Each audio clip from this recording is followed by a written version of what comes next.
How you can unsend the invite messages into your Instagram. Hey guys, in this quick tutorial I'm going to show you that how you can do this easily. So the steps are really easy and simple. So now let's get started.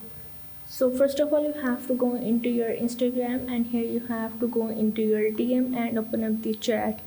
Now let's say if you send the invite message to someone and you want to unsend the message, but you are not able to unsend because the Instagram doesn't give you any option to unsend the invite message.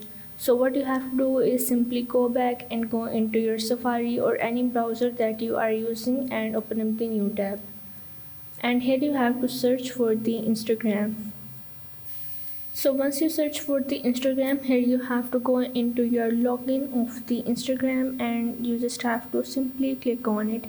And here you have to log in into your account by just adding your username or your email address and adding the password, and you have to log in into your account.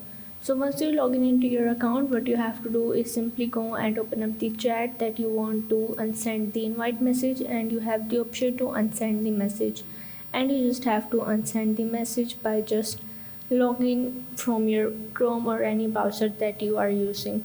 So this is how you can unsend the invite message into your Instagram. So if this video helped you out, make sure to like and subscribe the channel, and see you in the next video.